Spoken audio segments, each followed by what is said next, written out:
Ini bisa langsung mulai apa gimana nih? Dari Pak Ono. Jadi Pak Ono sekarang aktif menjadi salah satu dosen di Institut Teknologi Tangerang Selatan, dan belum lama ini Pak Ono menjadi rektor di Institut Teknologi Tangerang Selatan.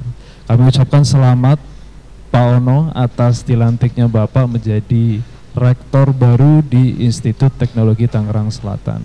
Terima kasih. Selamat Pak Ono. Selamat bertugas dan sukses selalu Pak.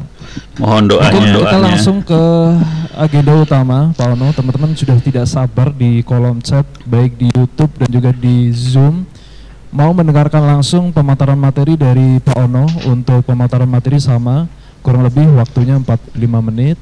Kemudian sesi diskusi dan tanya jawab 15 menit, dilanjutkan dengan sesi penyerahan sertifikat secara simbolis dan foto bersama. Untuk Insinyur Ono Purbo, Magister Engineer PhD, disilahkan. Oke, terima kasih banyak atas kesempatan yang diberikan. Saya akan coba share screen. Oke.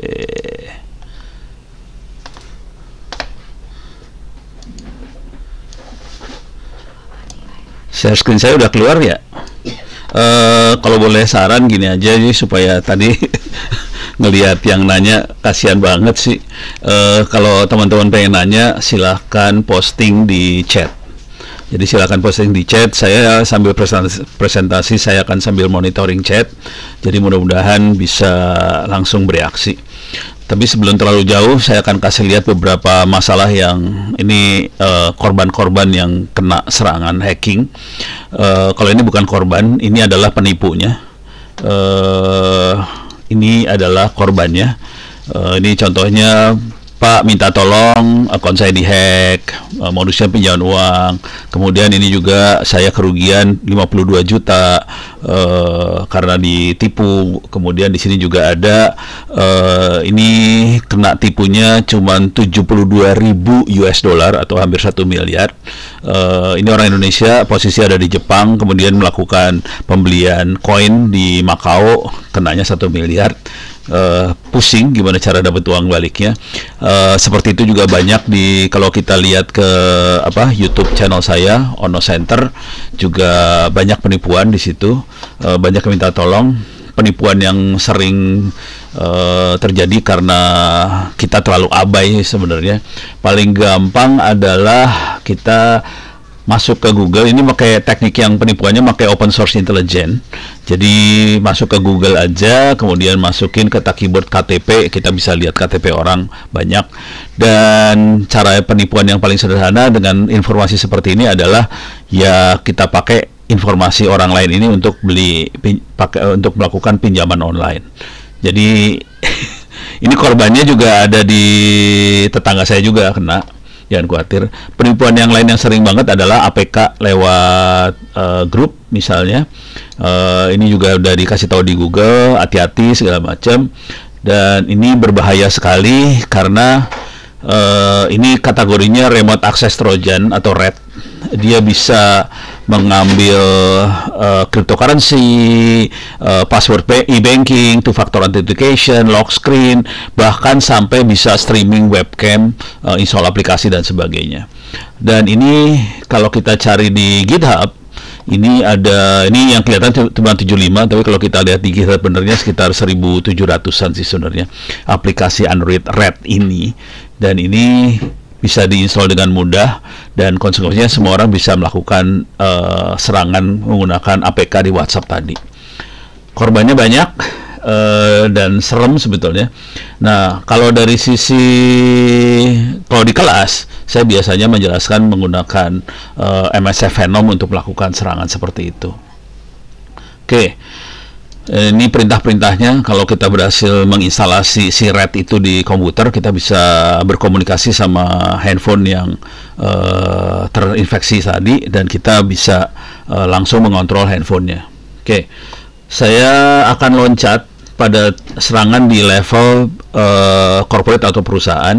Ini data bocor di kampus-kampus, data bocor juga di pemerintah daerah, ini Blora.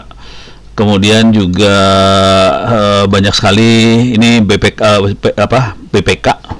ada 4,7 data PNS bocor.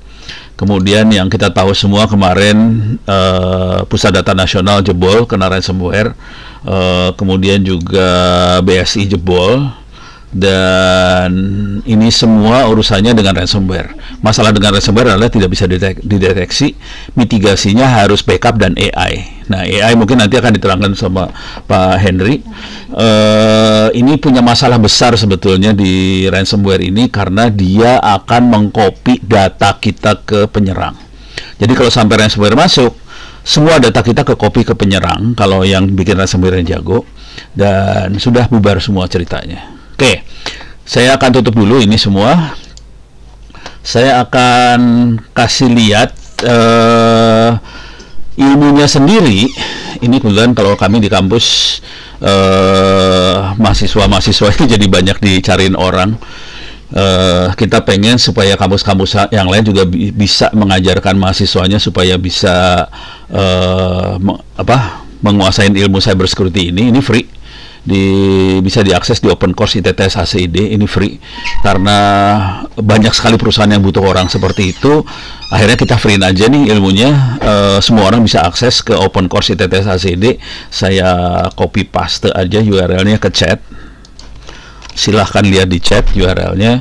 Jadi teman-teman bisa ngelihat semuanya, ilmunya ada di sini semua. Ini bukan hanya cyber security, jadi sebelum masuk ke urusan cyber security biasanya kita akan ngajarin ilmu jaringan yang cukup advance, termasuk contohnya di sini kita mengajarkan di sini tulisannya OpenBTS, tapi sebetulnya kita mengajarkan cara bikin seluler sendiri, kemudian masuk ke ilmu hacking dan sebagainya, bagaimana cara menyerang.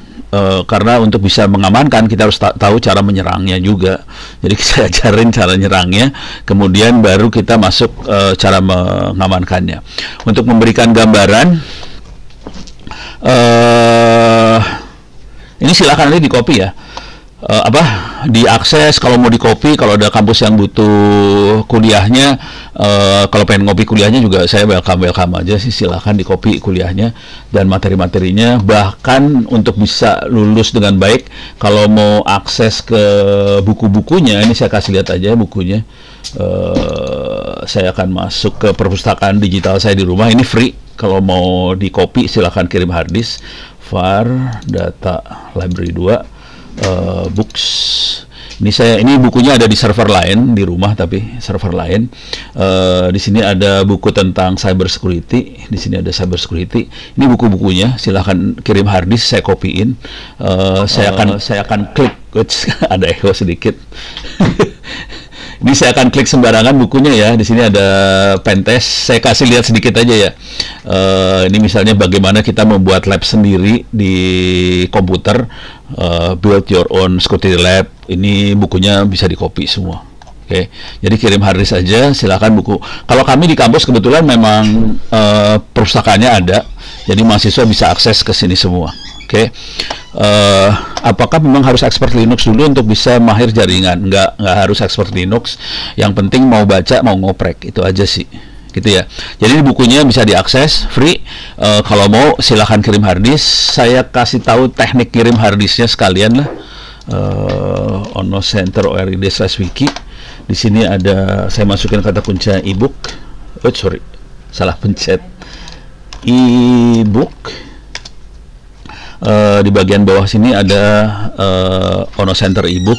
Ini saya kasih tahu cara ngirim harddisknya seperti apa di situ. Oke. Tapi intinya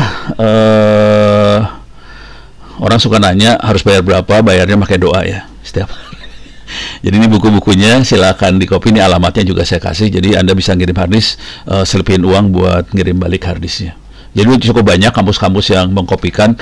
Salah satu kampus yang baru aja saya kopikan dari Politeknik Bengkalis, di Pulau Bengkalis, dia ngirim 4 terabyte, saya kopiin semua buku-buku yang ada untuk IT, bahkan non IT juga ada. Ini juga ada buku-buku yang bukan IT ya, saya kasih icip-icip lah, kasih lihat aja buku yang non IT-nya.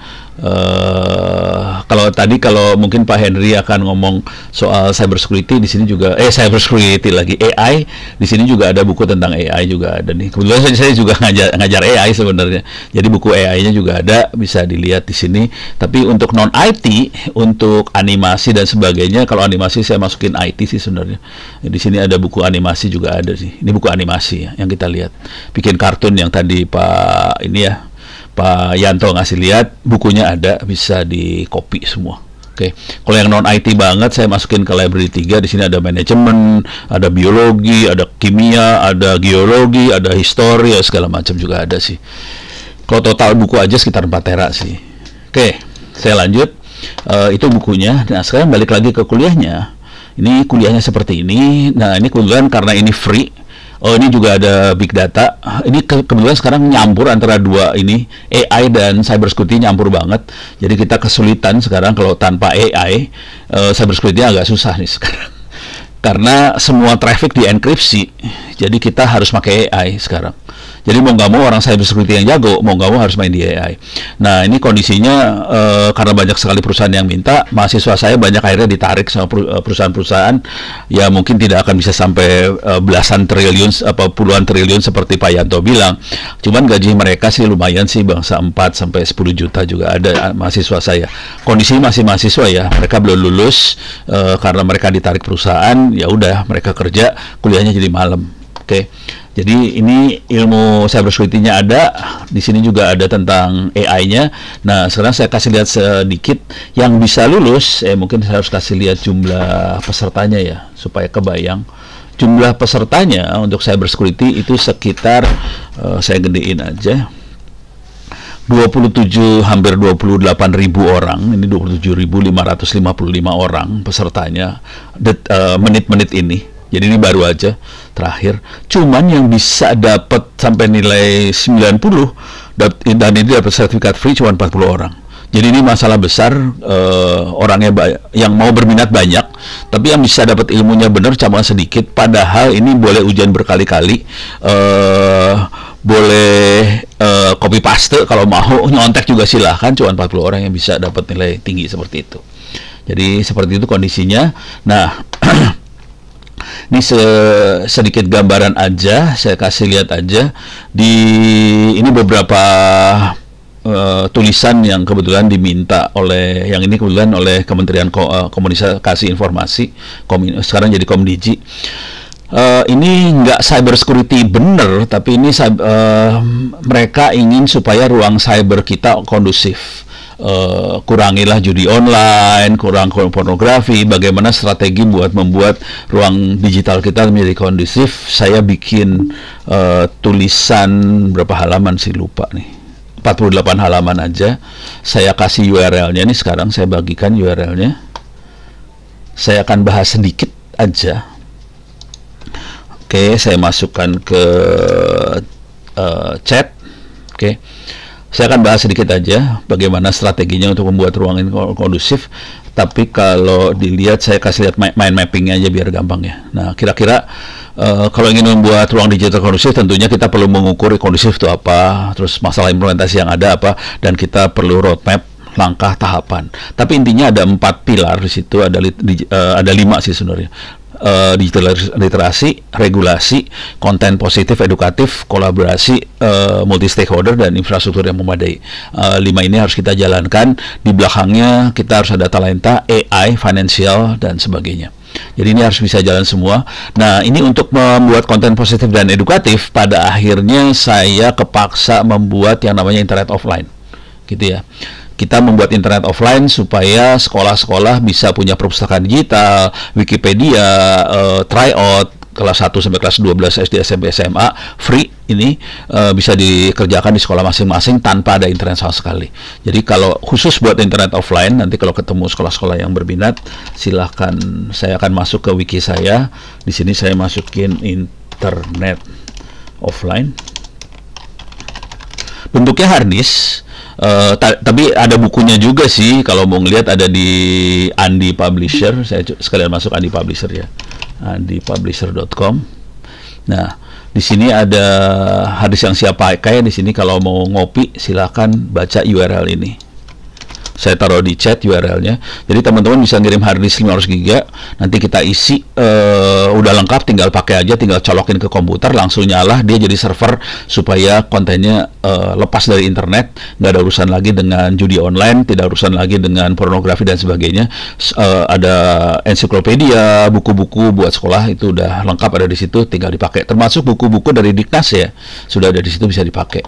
Jadi itu taktik yang buat ngatasin konten yang tidak terlalu baik.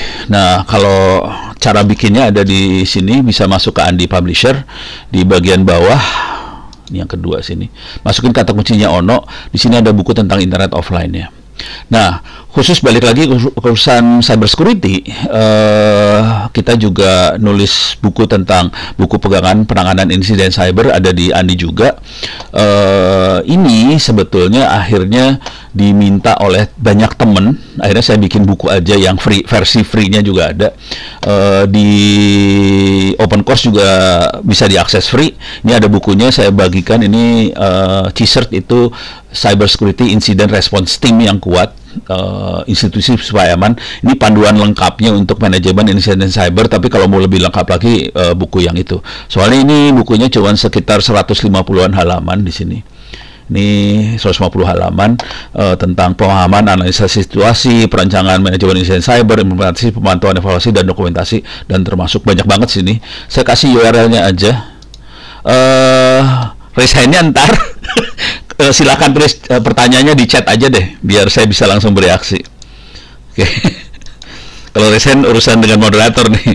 Saya posting URL buat buku ininya, silakan diambil. Nanti ada CISRT kuat, institusi aman. Oke.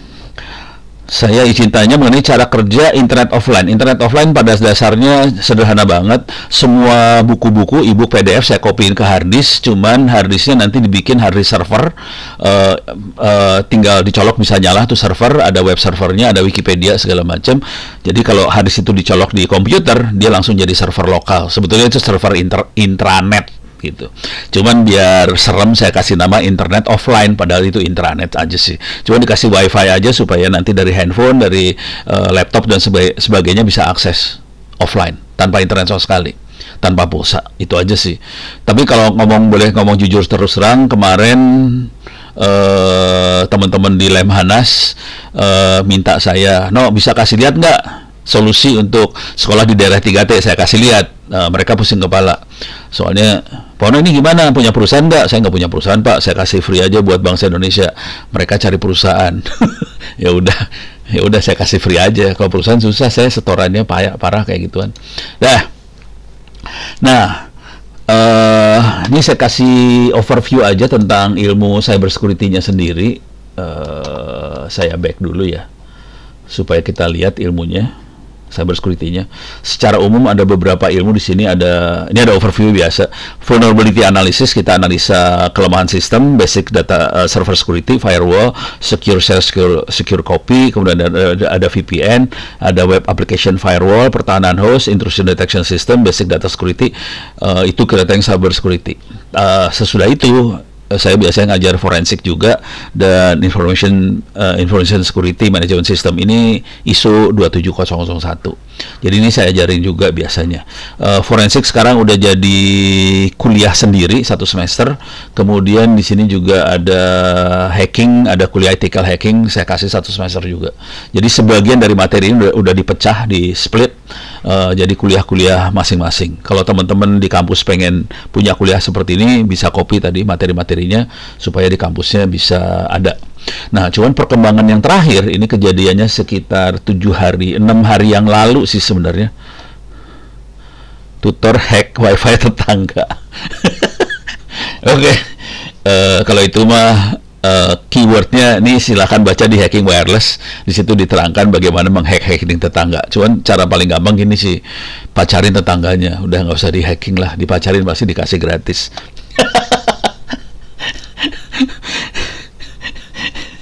Nah, sekarang oke, ini ada yang sedang penelitian konstruksi hukum mencegah cybercrime melalui penyerangan sistem elektronik. Mohon saran masukannya. Oke. Kalau pencegahannya sebetulnya gini, kalau ini yang buat pertanyaan dari Pak siapa ini tadi, Pak Sigit ya, untuk konstruksi hukum untuk pencegahan cybercrime-nya.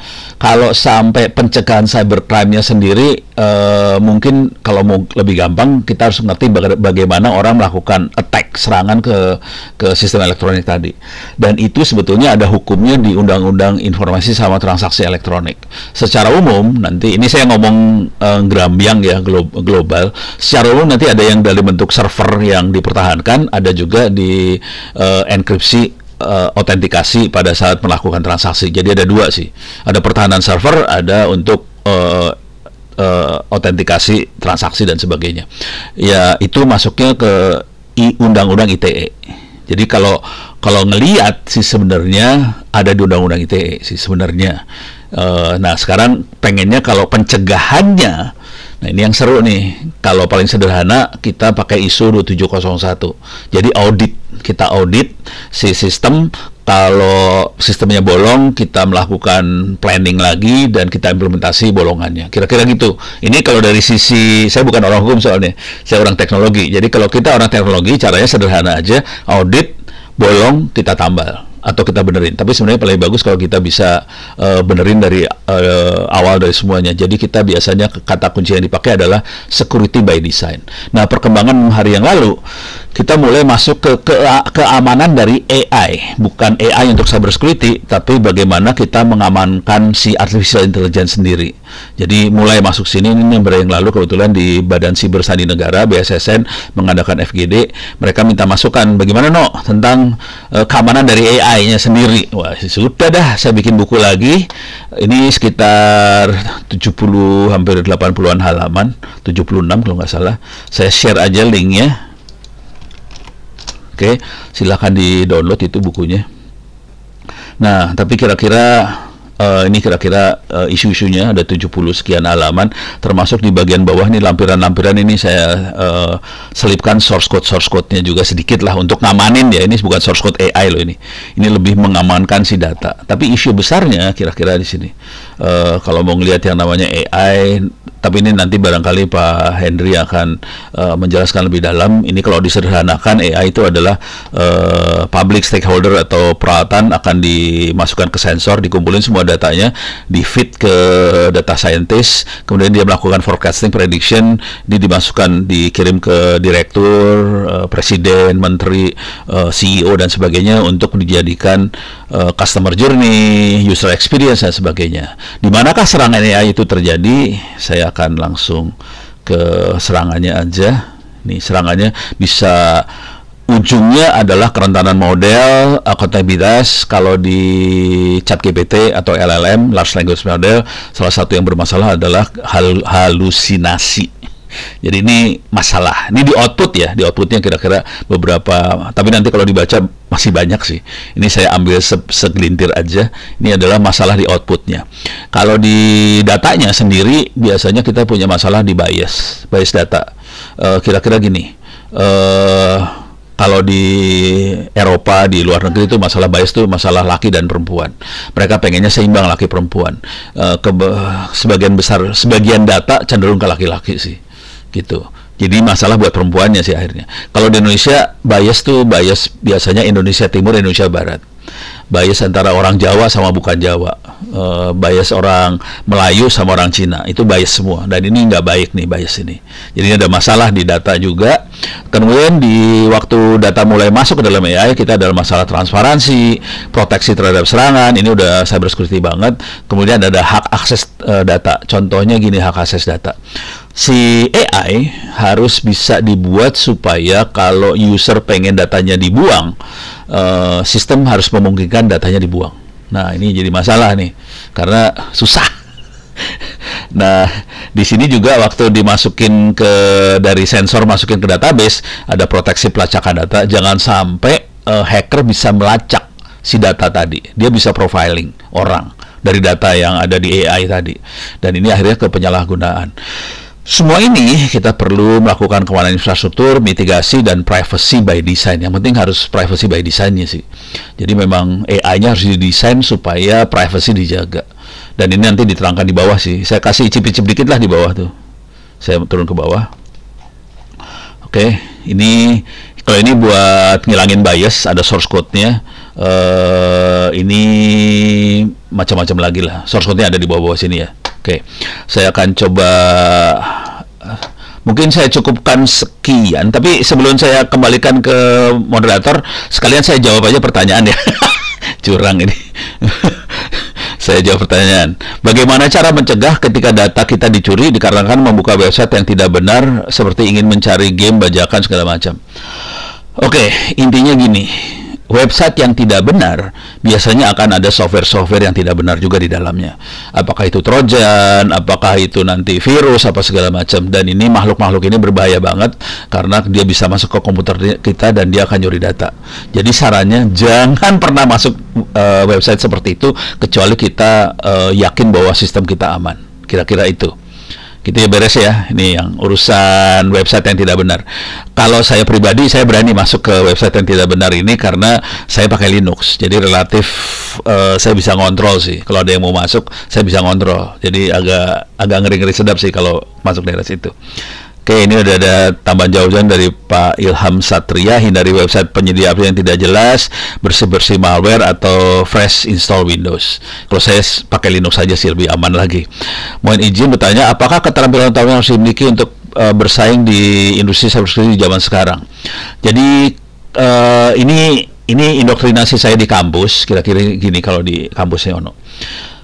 Kalau kita cuman kuliah dan mengandalkan skripsi, ijazah, susah kita bersaing. Jadi saya di kampus, anak-anak sih saya arahkan buat nulis buku, nulis paper jurnal kalau mereka sanggup ya. Tapi buku iya banget buku, dan buku itu menggantikan skripsi. Dan salah satu ada beberapa mahasiswa yang sudah minimal rata-rata mahasiswa di ITTS punya satu buku. Pada semester 3 atau 4-nya mereka udah punya satu buku.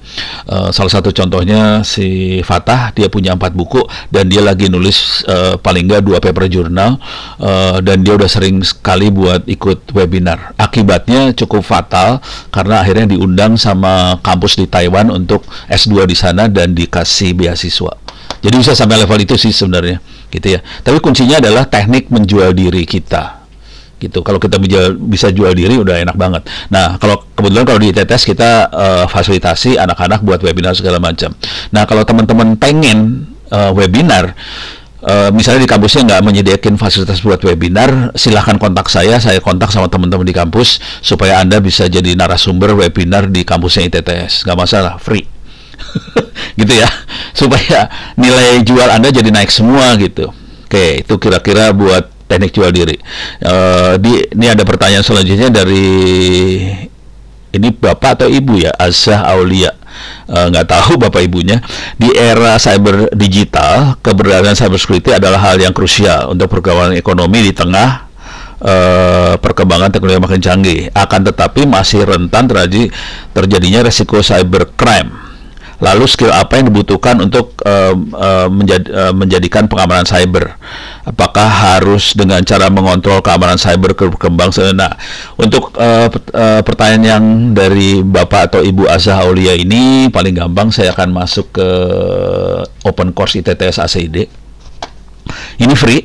Silakan masuk ke Open Course ITTS ACID. Di sini ada ini untuk registrasinya free, enroll ke kuliahnya juga free, semuanya free lah, nggak bayar. Nah, di sini ada yang namanya Internet Safety. Klik Internet Safety. Ini ilmu-ilmu yang kita kuasain buat orang biasa. Ini bukan buat admin ya.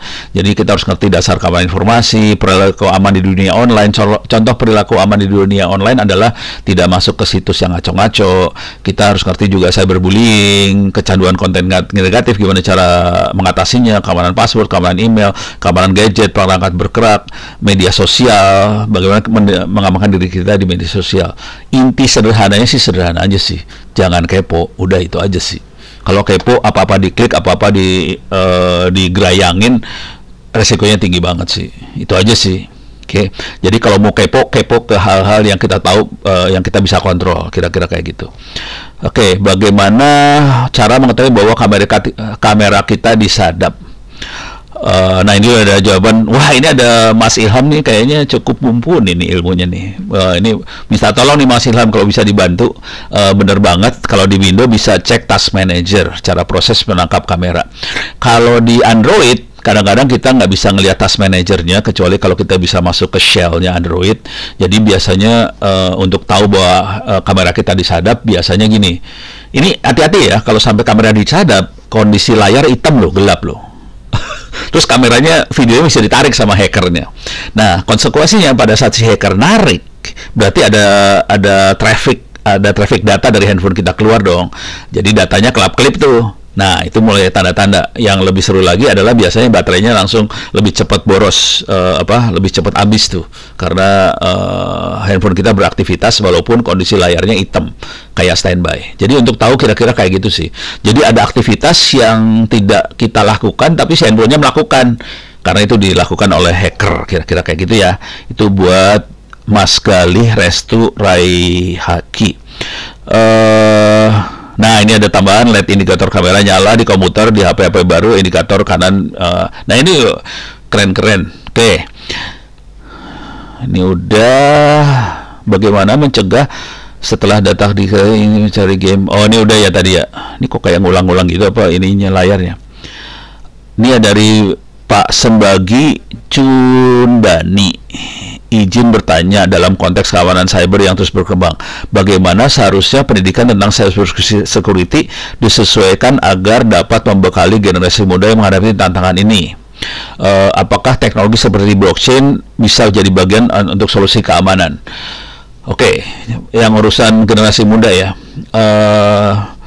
intinya gini sih, kalau anak-anak itu kurang sibuk, nggak ada kesibukan, pasti mereka akan gerambiang bergerak kemana-mana, dan itu punya potensi untuk jadinya di hack atau diserangnya dari situ.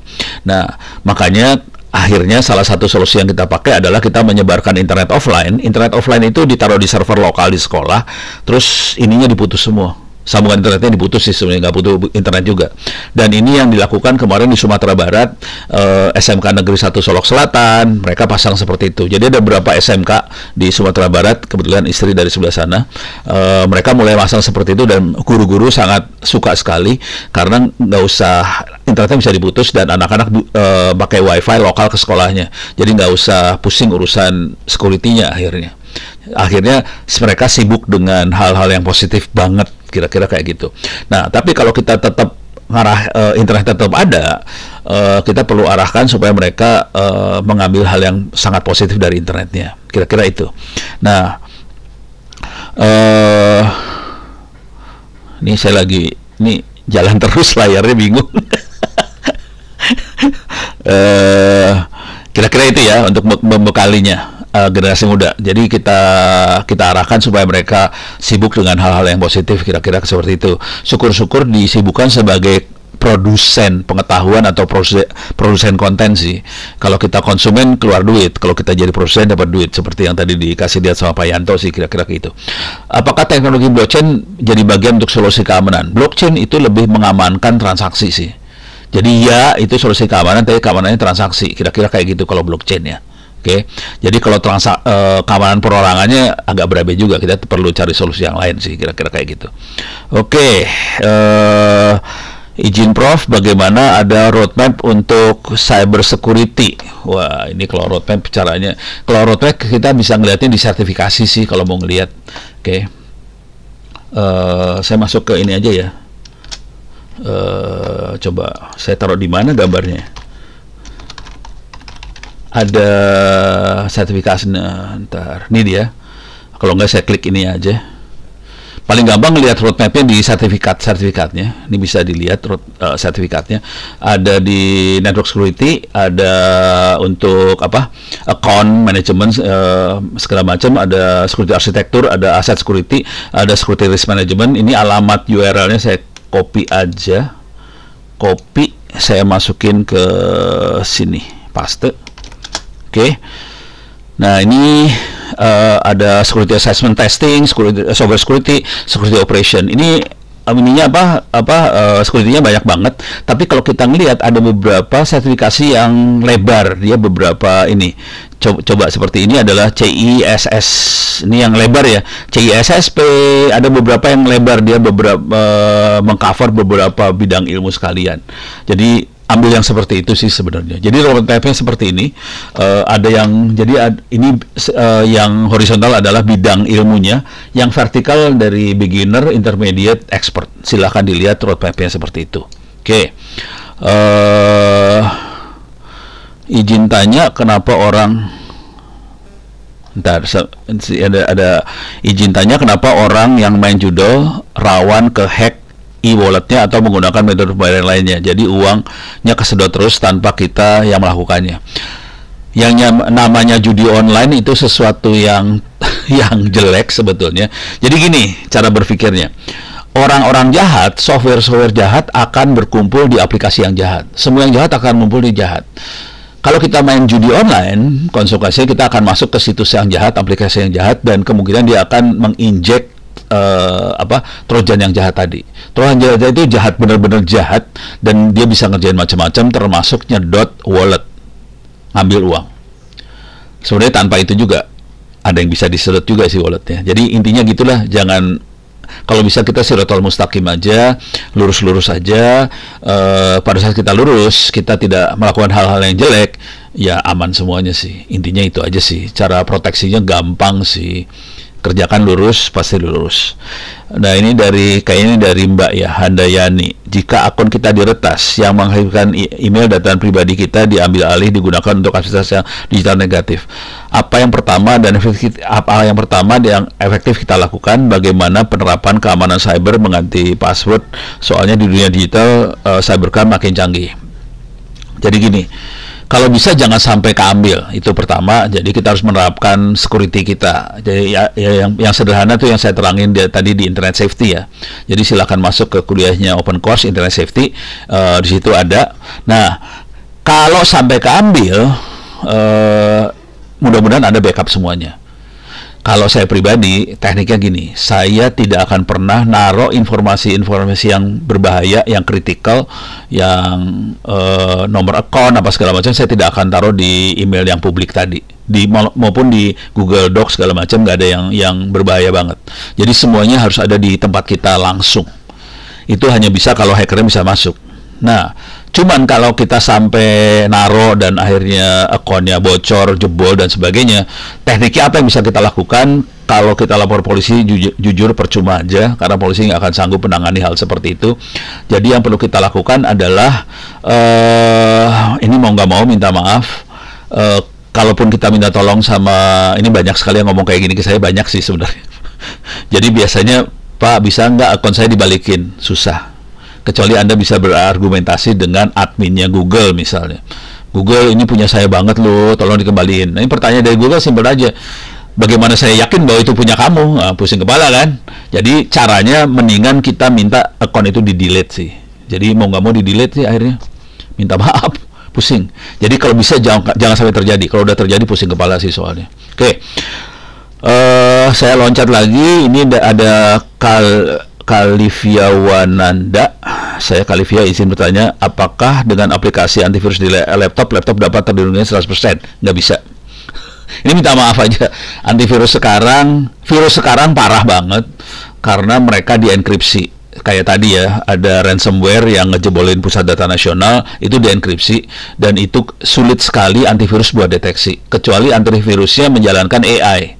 Jadi cara deteksinya udah pakai AI sih. Kalau nggak ada AI-nya nggak bisa deteksi gitu. Jadi kalau ditanya apakah 100% aman? Nggak, susah banget. Kecuali virus yang konvensional bisa. Tapi kalau udah virus-virus yang canggih-canggih, emang gimana cara sadap kamera? Apakah harus kontak fisik pada kamera yang mau disadap? Nggak harus di kontak fisik. Kita biasanya, ini ada pertanyaan dari Mbak Nabila nih kayaknya, bagaimana cara sadap kamera? Apakah harus melalui kontak fisik pada kamera yang harus disadap? Kamera HP? Nggak perlu kontak fisik, kita bisa lemparin trojan sih. Saya kasih lihat lah cara bikin trojannya lah, biar pada percaya dikit lah. Ini bagian dari kuliah. Kita bisa masuk ke MSF. Metasploitable Project, kita bisa masuk ke tag Android. Di sini ada caranya buat bisa nyerang ke aplikasi. Ini caranya adalah kita pakai MSF Venom buat masukin Trojan ke sebuah APK, kita nyebarin APK-nya. Bisa lewat grup, lewat pribadi juga bisa. Kita bisa nipu caranya misalnya gini, Mbak, ini ada urgent dari mana gitu, tolong diklik kira-kira. Jadi urgentnya apalah, harus dibikin skenario ya. Nah, kalau ini sampai diklik, si hacker akan menjalankan di Kali Linuxnya, bisa jalankan perintah seperti ini lewat MSF console, dia kerjalankan. Udah gitu ya udah, dia bisa ngirim perintah ke handphonenya. Salah satu perintahnya adalah webcam list ini, kita bisa snap salah satu. Webcam ada dua kan, 1 sama 2, depan sama belakang. Kita snap salah satu, gitu, udah gitu kita stream, udah itu kekirim semua kameranya, gitu ya. Laptop apa yang paling bagus menarik buat saya? Yang paling bagus adalah laptop yang Casio sih. Itu disingkat kasih orang. Nah, itu menarik banget soalnya saya nggak usah keluar duit sih. Buat saya sama aja sih, laptop sama aja. Yang penting kita harus ngerti cara kerjanya supaya aman sih dan sesuai dengan kebutuhan kita. Sorry, yang itu bercanda tadi. Dari Andrian. Akhir-akhir ini ramai sekali diperbincangkan tentang spam balik dengan telepon atau pesan. Nah, ternyata spam tersebut dari penawaran pay later atau judul. Bagaimana mereka dapat nomor kita dan caranya agar kita tidak diteror seperti itu. Dapat nomor kita mah gampang banget, Mas. Nomor saya juga udah kemana-mana sih sebenarnya. Jadi paling gampang sih kalau ya mereka bayar sih, jujur. Seringkali mereka bayar ke pengepul nomor. Ada pengepul nomor, bisa karena mereka nyebarin kartu kredit lah, karena nawarin apalah, bisa lewat lapak-lapak di online lah. Kan kita juga bisa juga dari, kalau kita monitoring di ini ya, kurir kan selalu ada nomor teleponnya ya, itu bisa dikumpulin semua sih. Kalau ada yang cukup rajin buat ngumpulin nomor telepon, dapat nomor telepon itu sih, dan itu bisa dipakai judi online, pay later dan sebagainya, kira-kira gitu. Waduh, pertanyaan banyak banget ya. Oke, kayaknya udah mau jam 11. Ini pertanyaan masih banyak, saya kembalikan aja ke moderator. Silakan moderator, dilanjut lah. Saya tutup dulu, saya sekian, mudah-mudahan bisa bermanfaat. Billahi taufik wal hidayah. Assalamualaikum warahmatullahi wabarakatuh. Ya, ini pertanyaan masih banyak nih. Kayak nggak bisa matiin screen sharing ya.